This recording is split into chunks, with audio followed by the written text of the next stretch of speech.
I say it all the time, Fong. If you don't have consistent seller leads coming in your pipeline, you have a hobby and not a business. If you're a real estate investor and are wondering how to raise and leverage private money to make more profit on every deal, then you're in the right place.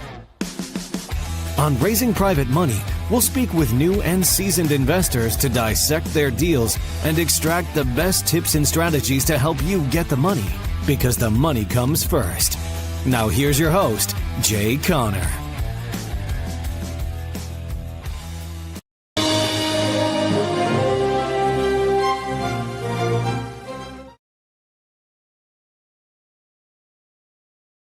Welcome to another episode of the PPSS Success Show. My name is Fong Chua. I'm an entrepreneur, business strategist, real estate investor, speaker, also best-selling author, and every single day I help others unlock potentials and guide them to succeed. Today on the show, we have another fascinating guest. On this show, we interview celebrities, entrepreneurs, business CEOs, real estate investors, speakers, artists, athletes to find out their path to success, how they're able to overcome challenges and adversity, and of course, their keys to success. And today's guest is definitely somebody who could shine some light into that in the world of real estate investing, because he's done it all. He's very, very successful in that. He's helped so many people succeed in real estate. He comes highly recommended, and I'm very, very excited to have him here. He's helped a lot of his students, his clients, find, fund, close deals, automate that process so they could do it over and over again.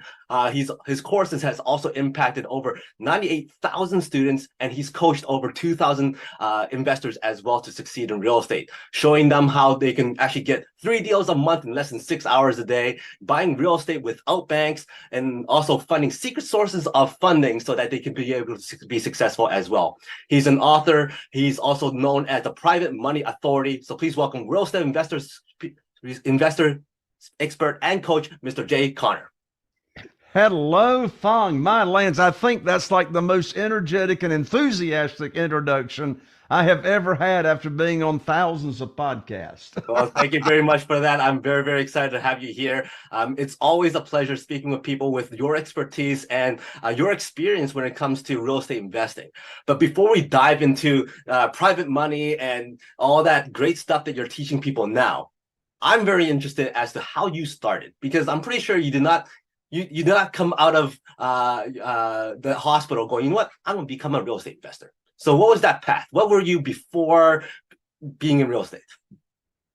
I was actually raised, Fong, in the industry of helping people own a home. So my father, Wallace Conner, still living. Next month, he turns 90 years old, and he's still in the middle of 3 new developments, housing developments.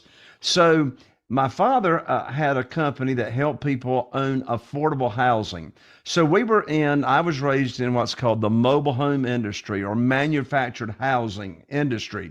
And these are prefabricated homes that were delivered to the on-site, right? So anyway, the consumer finance, the financing for that product essentially went away in 2003. I already knew if I ever got out of mobile homes and manufactured housing, I wanted to get into single family houses and flip houses. And so the reason and the motivation for where this came from is my wife, Carol Joy, and we've got some really, really good friends here in North Carolina. And way back in 1993, they invested in a house. The wife's father bought it for him and said, look, you fix it up, and we'll flip it, and you can keep the profit to build yourself a new home.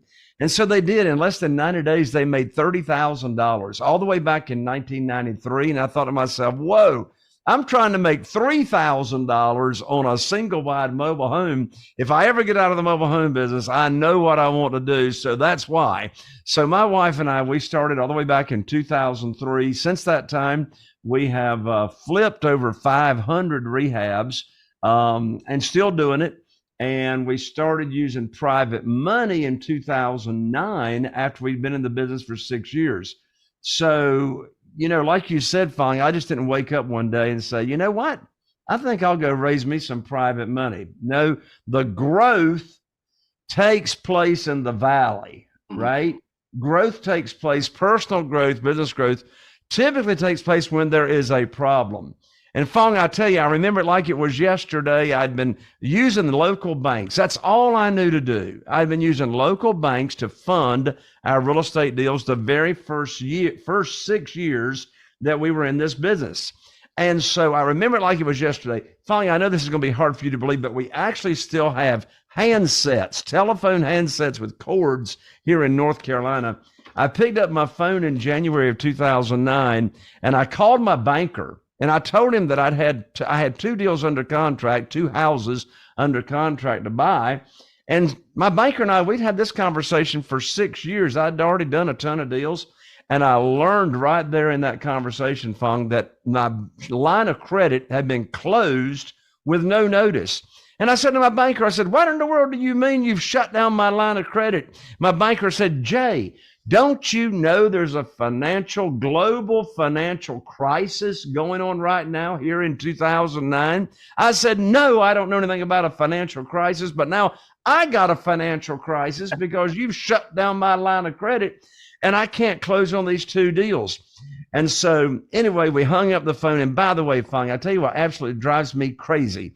People running around saying, oh, every problem you have is an opportunity. I want to throw up. I didn't have no opportunity. I had a problem, right? No way to fund these 2 deals, and I couldn't get my earnest money back.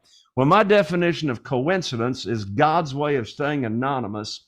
In less than 2 weeks, I learned about private money, and I put on my teacher hat, Fong. That's what I did. I put on my teacher hat, and I started teaching people of what private money is, people in my warm market.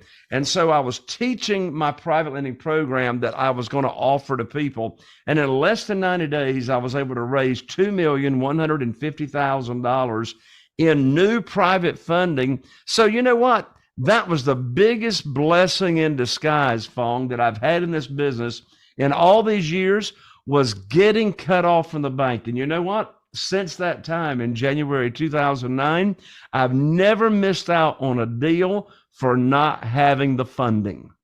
That is absolutely incredible. Did I miss something? You said that you were cut off, and then you decided to teach how to find private money. Now I started teaching people that I already had a relationship with what private money is. Right. And how they could earn high rates of return safely and securely. So I didn't start teaching other real estate investors how to do this until 2 years down the road after I started doing it myself. So at that time, did you already have a bunch of private money lenders? No, I had 0. Exactly. So that's what I was trying to get at. You didn't have any private money lenders under you, but you were teaching people to become private money lenders. Yes. And in so got a list of private lenders. That's right. That is absolutely amazing. So when it comes to private money, like I know that lots of people go, you know what, I have to go to the banks. I have to go to banks. I can't qualify for this. I can't qualify for that.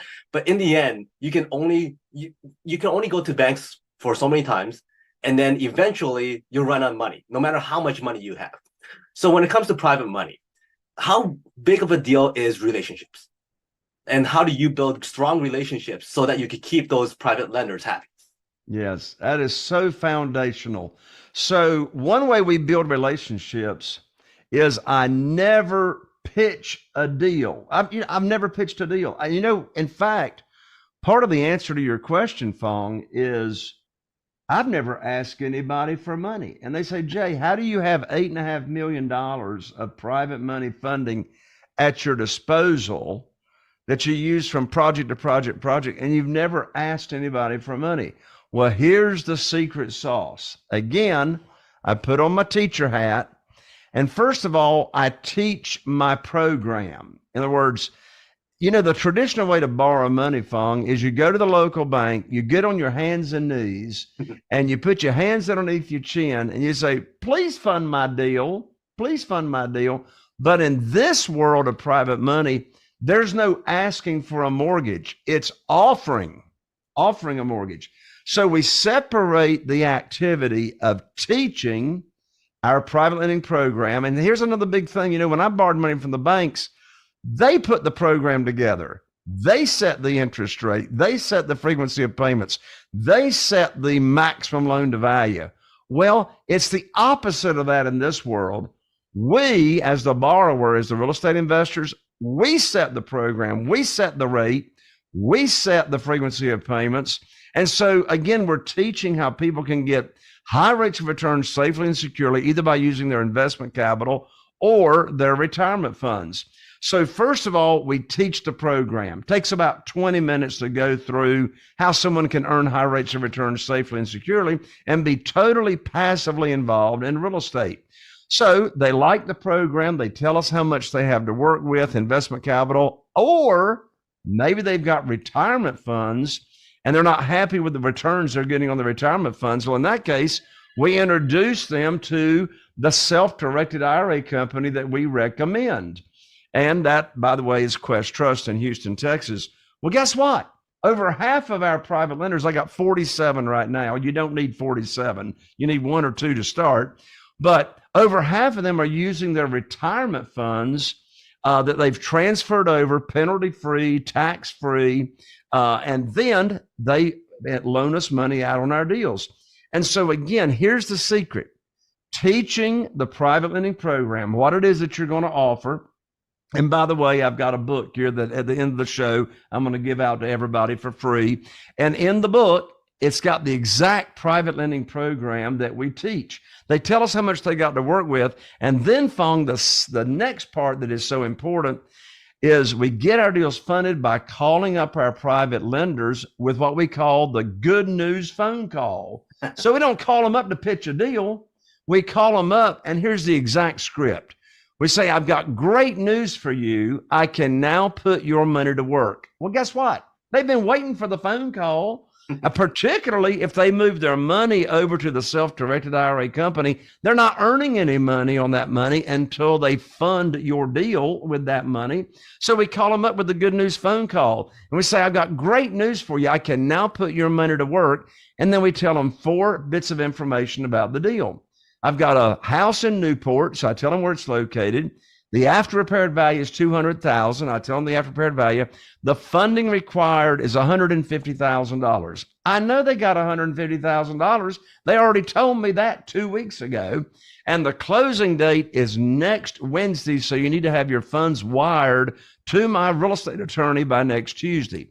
So, and that's it. I'm not going to ask them if they want to do the deal. Of course they want to do the deal. They've been waiting for me to call them to put their money to work. So again, it's the separation of conversations. You know, the worst time in the world to be raising private money is when you need it for a deal, because desperation has got a smell to it. So no, we're going to teach the program, tell them we'll put their money to work for them just as soon as possible, and call them up with the good news phone call. Wow, absolutely fascinating. Now, when you teach these programs and these courses, I'm sure there's a lot of people with money who goes, hey, I want to be part of this. Hey, I want to be part of this. Put me on that list so that I could get that good news phone call. Now, for the people who are signed up or part of that list, there's lots of different backgrounds, different levels of funding and whatnot. How do you determine who gets what, how much people can put in, whether there's only one investor or a group of investors? Do people with like only a small amount of money to put into it, will they ever have a chance to be a part of anything? And I think that's a lot of issues with people who goes, you know what, I don't have a lot of money. I'm never going to get called. I can't fund that $150,000 deal. So how do they get involved? Yeah, great question. So first of all, part of the program that I teach for my business is what is my minimum? What's my minimum, amount of investment that I can work with? And today my minimum is $50,000. Now I can't use $50,000 typically to buy a house, but I can use that for rehab money. So in answer to your question, Fong, who gets chosen next to fund the next deal, right? Well, it depends. If it's a brand new private lender that hasn't funded any deals yet, they go to the top of the list, because I want to prove to them that I can perform and I can put their money to work for them. And then secondly, if it's a smaller amount of money, like if someone's on the list has got money available that I've paid them off from a previous deal or they've just come in, then I can use their money as rehab money, renovation money, and they can go in second position as a junior lien underneath the first position. So let's say I've got a deal now that I'm ready to fund. And so I just look at my list. We just keep an Excel spreadsheet of our private lenders and how much they have available, right? And so I look at, so we call them putting them in the queue. So when we pay off a private lender, as a matter of fact, we got a closing day after tomorrow, and I'm paying off the private lenders that have funded that deal. So we pay them off. Now they go back in the queue. So they go to the bottom of the list and they work their way up. So we use larger amounts of money for the purchases and the smaller amounts of money if the property is needing rehab. Mm-hmm. Wow. I'm sure that list is a nice long list. And lots of people wants to be involved and wants to go back in the queue over and over again. So that leads to the next question, which is, well, first of all, you have the 4 pillars. And we've talked about basically your second pillar, which is the funding. Now, in order to keep all these investors happy and making money on over and over again, you got to find these deals. So how are you able to find so many deals so fast and deals that are actually good deals that benefits your list? Absolutely. Well, we're here in a small area. Our total target market's only 40,000 people, and we do only 2 to 3 houses a month. However, as of right now today, our average profit per deal is $78,000 per deal per house that we do. I don't share that to brag. I do share that to say, though, it's because of these high profits that we're able to pay the high rates of return to our private lenders. So how do we find these deals? Well, here are the answers. First of all, my wife, Carol Joy, and I, all the way back to 2004, we started putting our foreclosure system together. We track every open file of every foreclosure in our county, and we physically go to the courthouse twice a week. And we get the information before any other real estate investors know about these opportunities. And so I've got 8 letters that we mail to these people that are facing foreclosure. So these are 8 sequential letters. And of course, once they respond to the letter, we stop mailing the letters. The magic sauce on that program is I'm looking to help these people in distress. This has got nothing to do about taking advantage of anybody, but helping solve their problem. Even when the respondent says, I will sell my home for what I owe. And by the way, most of these we fund with subject to the existing note and buy it that way. In other words, we agree to make their payments, they transfer ownership. And then we use private money in second position to bring those past due payments current. But when they respond to our marketing, one of the first things we ask them is, do you want to keep your property? And if they say yes, and if we can help them with an idea such as a loan modification or a deferment program with their lender, then if they're able to keep their property, Fong, there's nothing in it for me and my team. But you know what? Through the law of reciprocity, there's plenty and enough to go around. If we can help somebody keep their property, that's fantastic. And when they say they'll sell to us for what they owe, we don't do that either. If, for goodness sakes, if I'm going to make $78,000 average profit per deal, can I not put a few $1,000s in those people's pocket to help them get back on their feet? So number one, how do we find these deals? The foreclosure system. My intent is to help these people that are in distress and buy their property in between when the file opened and before it goes to sale. Why do I want to have all that competition at the courthouse? So number one, our foreclosure system. Number two, Google search, pay-per-click, and pay-per-lead. So I've got 3 different vendors that I pay here in our local area. So when someone searches in Google, buy my house fast or sell my house fast, I'm at the top of the list on one of those 3 service providers. So Google leads.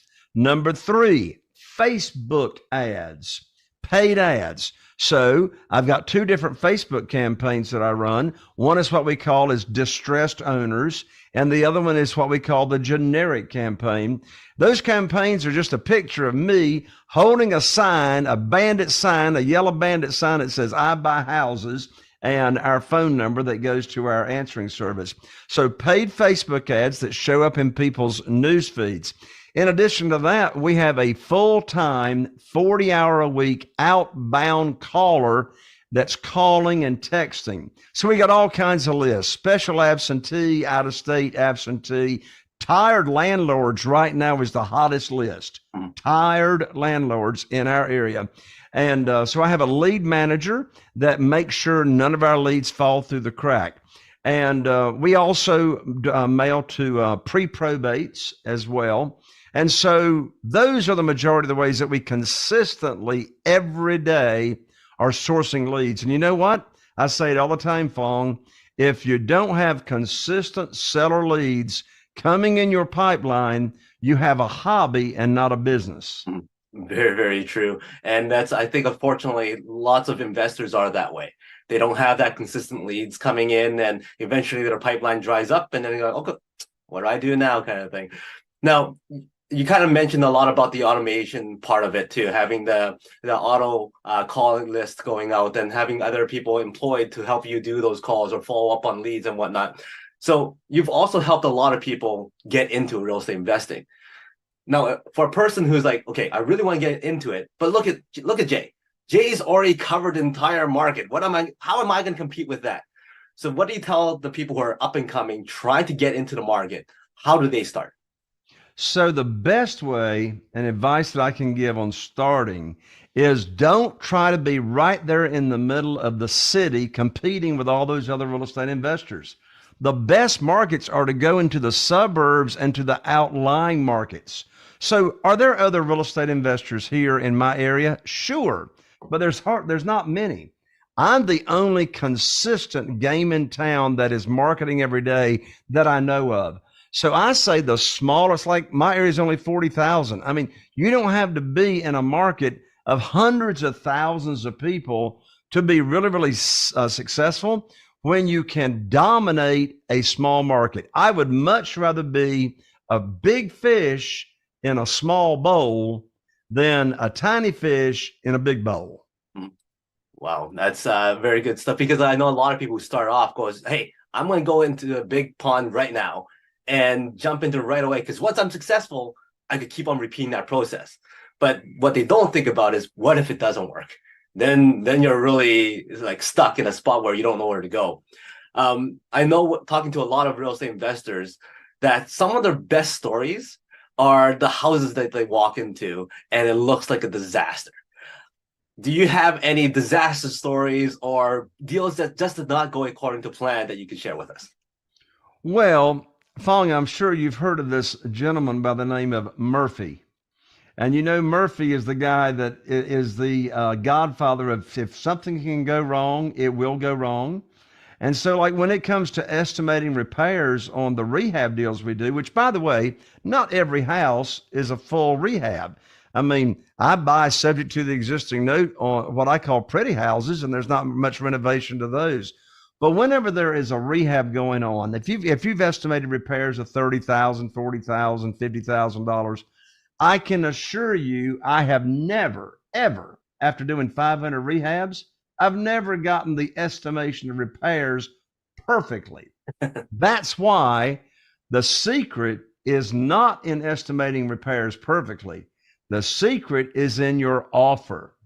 There's where your cushion is, if you will, for the unexpected. So, for example, when we estimate repairs on a house, before I make an offer, regardless, I always throw in an extra $10,000 in repairs to just give me that extra cushion on the unexpected.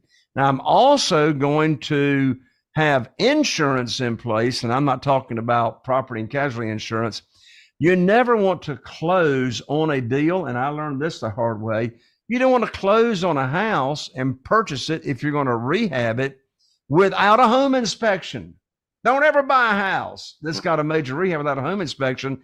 And when you get that home inspection before you close, you give that home inspection to your general contractor, who is then going to give you the final quote and bid on the project. Mm-hmm. So again, you want to have those practices in place to protect you. Mm-hmm. Now, recently with interest rates going higher and higher, lots of investors out there are kind of struggling with those rates, and rental incomes no longer covering what they used to cover. You being in private money, has the rise in interest rates with banks affected how you do business? You know, Fong, that's a really interesting question. You know, it's a historical fact. The Fed, the United States federal government, has raised rates 11 times in the past 22 months. That is a historical record. That's never happened. But here's the beautiful thing about private money. Did you know that I am paying my private lenders today the same thing I've been paying them ever since 2009 when I started? And you see, since we make the rules on setting the rate, then the market does not determine what rate I'm going to pay. I determine, and when you start doing the business to your listeners the way I do, you set the rate. So, you know, like for example, prior to COVID coming along here in the United States, the 12-month certificate of deposit at the local bank, the annual yield got all the way down to 0.17%. Now today, this side of COVID, I mean, the bank right down the street from where our office is paying 4.5% in a 12-month certificate of deposit. But guess what? I'm still paying 8%, have been since 2009. I've been paying 8% to my private lenders. And you know what? 8%. And by the way, we don't borrow unsecured money. All the notes are secured and collateralized and backed by the real estate that we are purchasing. And so our private lenders still absolutely love 8%, a lot better than 4.5%. And, you know, I don't have a crystal ball. Nobody's got a crystal ball. But if I had a crystal ball, I think it would tell me we'd be seeing mortgage residential rates back down in the 5% range, probably in less than 2 years. Wow. That is fascinating. And I love how you're able to maintain your payments back to your investors the same for all these years, and they're always going to be happy because of that. Now, when it comes to working with you, like people with money goes, you know what, this sounds great. I want to get in it. I want to be part of that list. I want to be part of the program. What are some of the most common negative comebacks or feedback that you get from people that says, you know what, maybe this isn't for me? Like, and how do you show them, nope, this is the best way of investing. This is the best way of using private money. This is why. Well, you know, that's an interesting question, Fong, because I've never had anybody tell me that this is not for me, except for the following reason. It is for them, but their money is tied up and they can't get to it. For example, I just had coffee a few weeks ago with a good friend of mine that we go to church, and he works for civil service for the government. He's got over $500,000 in his retirement fund, and he's sick and tired of the volatility in the stock market, which is where his retirement funds are invested. He says, Jay, I want to come into your program.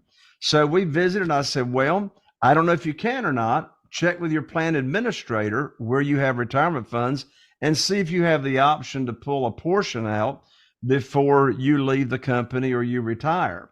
And he didn't have the opportunity. On the other hand, I have one private lender, and here's what's funny.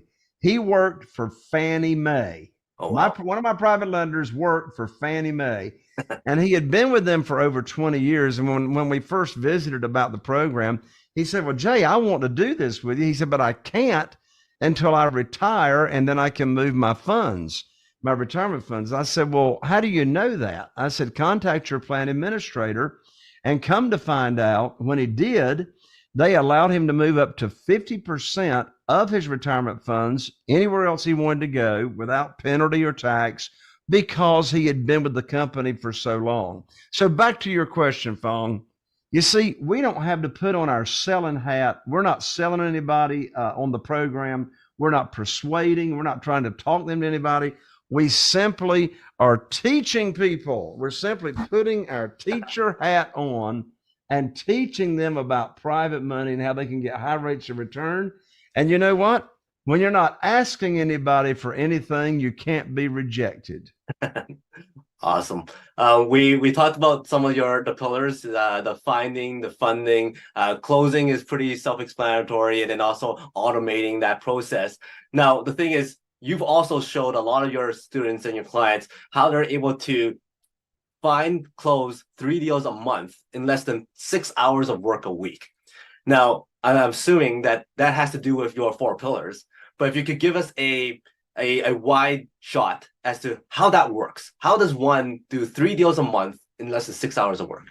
Yeah. Well, I certainly didn't start out that way, right?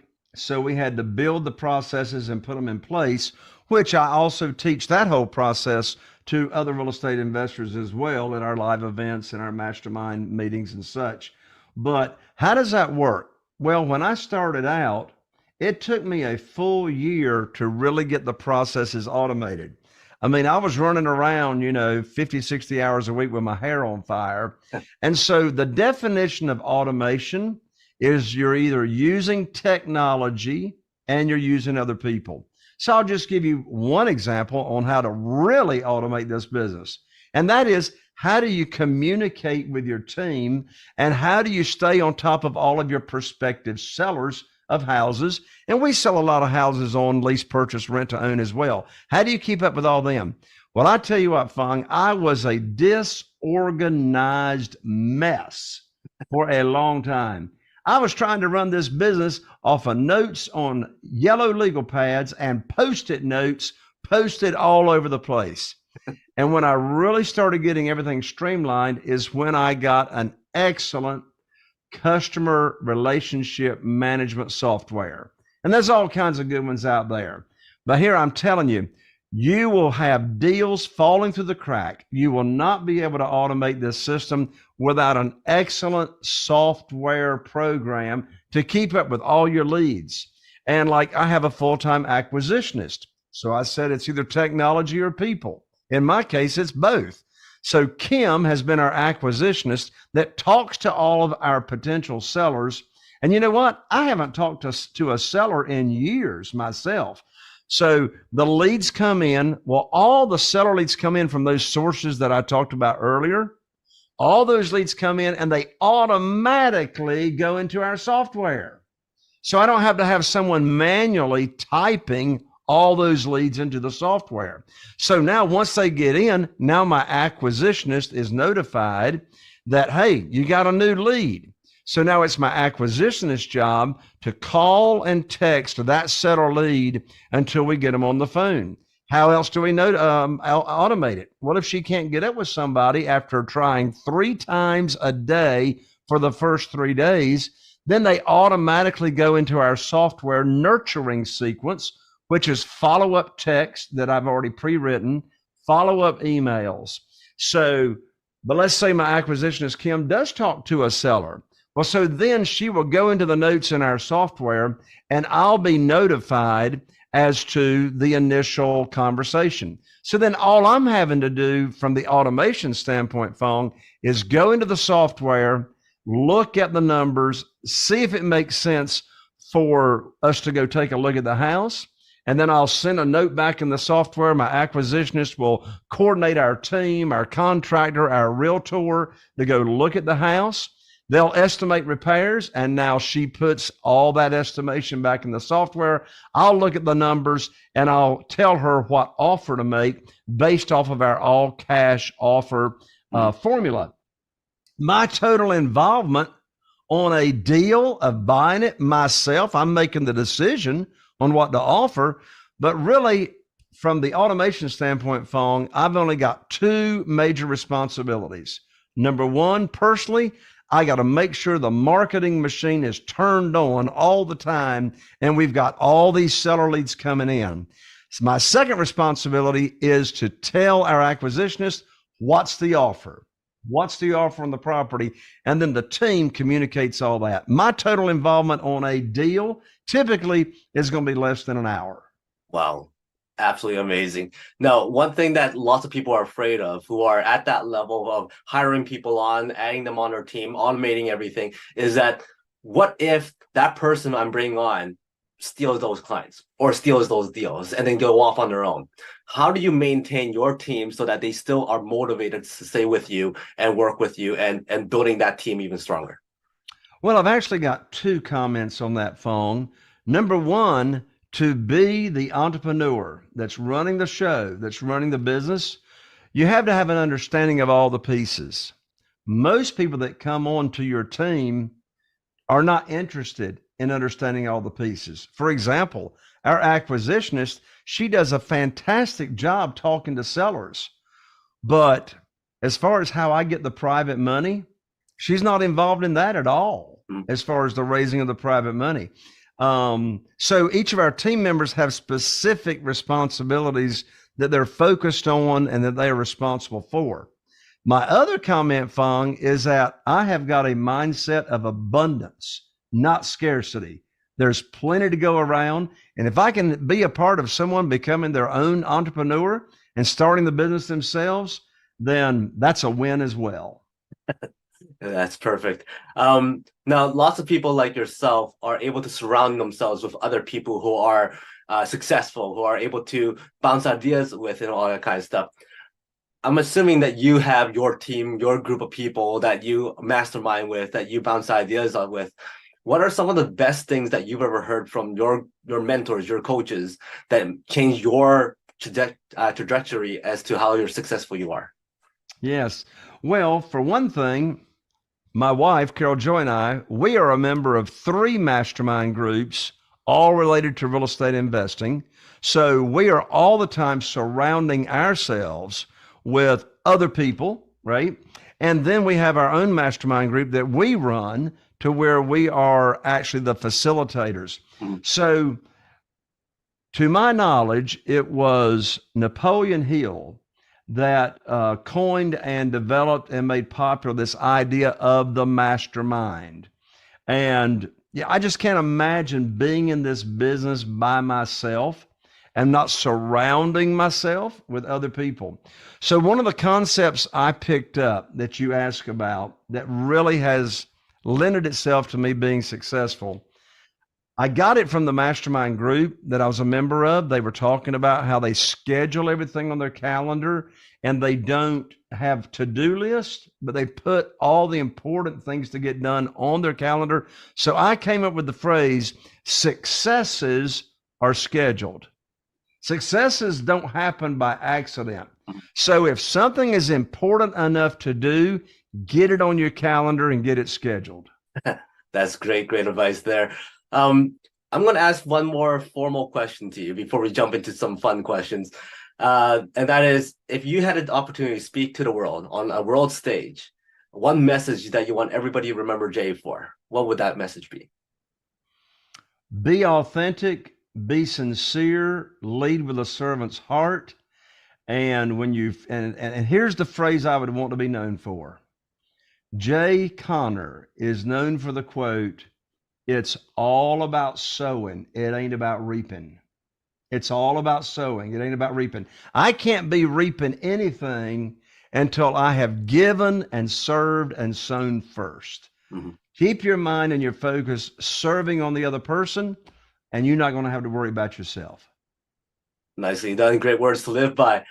Before I let you go, because I know you got lots of deals to look at and approve on and offer on, I got 5 quick questions. Rapid fire, give me the first thing that comes to mind.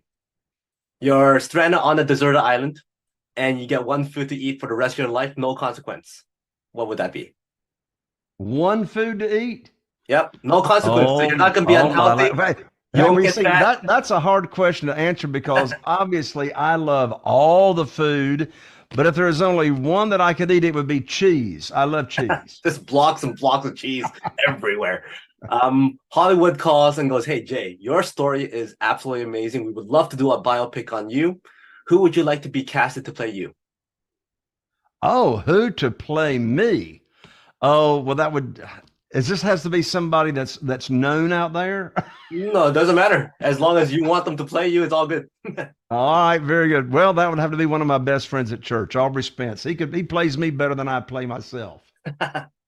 your friend shows up at your door. Hey, I got casted to play you. Now I know we've spent a lot of time with each other already. We know each other back inside and out. But let's just hang out, get to know the insides and outs of everything of your past life and whatnot. What's an amazing night out with you like? An amazing night out. Actually, an amazing night would actually be at mine and Carol Joy's home. We both love to cook, and we both write and record music, piano music. And so we've got the grand piano in the living room. And so we'd hang out in the living room and I'd play you some piano music. Oh, wow. That's absolutely awesome. Now, speaking of music, you're on a road trip and you are driving for hours on end. For whatever reason it is, there's only one song that plays over and over and over again. What's that one song you don't mind listening to? Oh, that would have to be a song that I wrote, actually, because it's had such an impact on my life and thousands of other people's lives. My wife and I, we write hymns and spiritual songs for the church. And so the name of that song is I Close My Eyes. Awesome. That would be very difficult for me. If I wrote my own song, I'm listening to that over and over again, I'll be critiquing it the whole entire time. Last question before I get there. Give me a number from 1 to 5. Oh, my favorite number, 3. 1, 2, 3. So if you had to compare success to an octopus, how would you use an octopus as a metaphor for success? How would I use octopus as a metaphor for success? You've got to have many, many, many tentacles that bring in seller leads every day for your real estate business. Don't rely on just one. Awesome. Nicely done. So that's how an octopus is like success. Thank you very much for your time. I've had a great time listening to your stories, learning from you, and it has gone by very, very fast. Any last words from you that you would like to share? Yes, be authentic and genuine. Be you, don't try to be anybody else. Great. And also a little bit more about your book, how people can... Oh, yes, I would love to give my book away, Fong. Here's my book right here. It's called Where to Get the Money Now. And the subtitle is How and Where to Get Money for Your Real Estate Deals Without Relying on Banks, Traditional Lenders, or hard money lenders. So we're not talking about hard money. So this is not an ebook. You can't download it. Believe it or not, the United States Postal Service is still in business. So we will actually mail this to you, priority mail. I'll autograph it for you. You can get it for free, just cover shipping at www.jayconner, and I'm an ER, not an OR, JAYCONNER.com/book. So that's jayconner.com/BOOK. Awesome. Thank you very much for that. Everybody else, make sure you get in contact with Jay, get a copy of his book. It's not very often you get an actual signed physical book that's going to be coming to you for free. So make sure you take advantage of that. Once again, thank you very much for your time. It was a lot of joy and also a lot of learnings on my side. So thank you very much for your time. Fong, thank you so much for having me. Great. Everybody else, like I said, make sure you contact Jay, get his book. And until next time, today is the day to unlock your peak potential. See you later.